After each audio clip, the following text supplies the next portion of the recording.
बिस्मिल्लाहिर्रहमानिर्रहीम। नाज़रीन, बाज़ लोगों को दूसरों की खुशामद करने की और सामने वाले के ऊपर अपने नाटक भरे लफ्ज़ों का जाल बिछाने की बड़ी आदत होती है।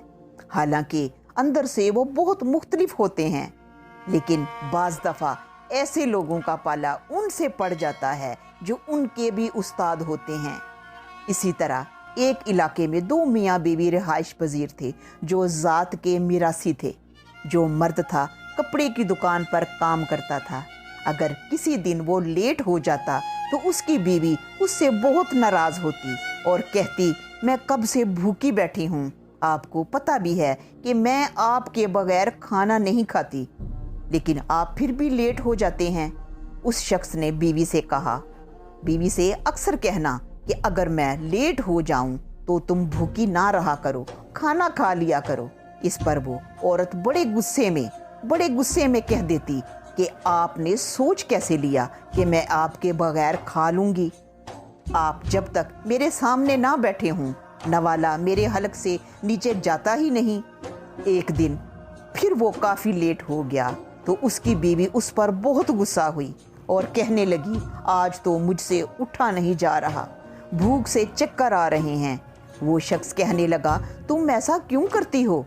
जब कभी कभार मैं लेट हो जाऊं तो तुम खाना क्यों नहीं खा लेती? वो बोली, कभी सोचना भी ना कि मैं आपके बगैर खाऊंगी। वो शख्स कहने लगा, अगर मुझे किसी काम की गरज से 1-2 दिन के लिए शहर से बाहर जाना पड़ा तो फिर तुम क्या करोगी? वो बोली, सीधी सी बात है, भूख हड़ताल करूंगी। ये सुनकर वो शख्स सोच में पड़ गया कि ये औरत क्या वाकई एक जनून की हद तक मुझसे मोहब्बत करती है या कोई नाटक करती है। उसने सोचा कि मैं उसे आजमाता हूँ, इसका इम्तिहान लेता हूँ। दूसरे दिन काम पर जाने से पहले वो कहने लगा, आज मेरी तबीयत ख़राब है, पेट में और सीने में दर्द सा महसूस हो रहा है। आज मैं आधा दिन काम करूँगा और दोपहर को छुट्टी लेकर आ जाऊँगा। तुम दही की मीठी लस्सी और खिचड़ी पका कर रखना। ये कहकर वो चला गया। जब वो दोपहर को घर आया तो बीवी अंदर कमरे में थी।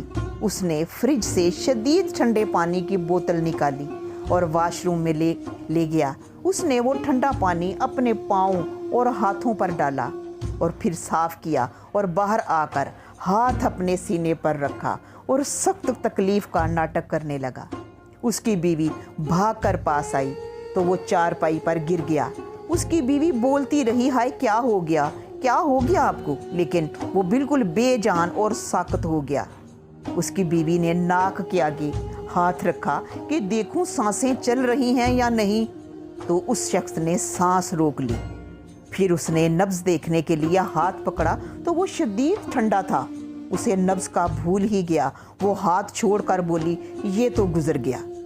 फिर वो अपने आप से बातें करने लगी कि अगर मैं रोई तो सब इकट्ठे हो जाएंगे, पता नहीं कब सारे आएंगे, कब इसे नहलाएंगे और कब दफनाएंगे। मैं तो इतनी देर बिल्कुल भूखी नहीं रह सकती। उसने दही की लस्सी का जग बना कर रखा हुआ था, खिचड़ी भी तैयार पड़ी थी। उसने जग पकड़ा और जग ही मुंह को लगाया। जल्दी लस्सी पी, प्लेट में खिचड़ी डाली, पेट भर कर खाई, सामान संभाला और मुंह साफ करके चारपाई के पास आकर रोना शुरू कर दिया। वो पंजाबी स्पीकिंग फैमिली थी। वो रोई और कहने लगी, मैं तेरे बगैर किवें जीवांगी, मैं तेरे बगैर की करांगी, वे कबरां नूं जान वालिया कुछ दसदा जाई। फिर उसने इसी बात को दोहराया और कहने लगी कि तेरे बगैर मैं किवें जीवांगी, तेरे बाज मैं की करांगी, वे कबरां नूं जान वालिया कुछ दसदा जाई। वो उठकर बैठा और बोला, पहला लस्सी पीवी रज के ते फिर खिचड़ी खाई। मिरासी थे ना, इसलिए बीवी की बात पर शेर पूरा कर दिया। ये देखकर बीवी हक्की बक्की रह गई और बेइंतहा शर्मिंदा और नादम हुई। वो शख्स बोला, जो कुछ मैंने देखा है तो तकलीफ वाली बात, लेकिन जैसी भी हो मेरी बीवी हो। हाँ, अलबत्ता पूरी ज़िंदगी अब तुम ये नहीं कह सकोगी कि मैं तुम्हारे बगैर खा नहीं सकती।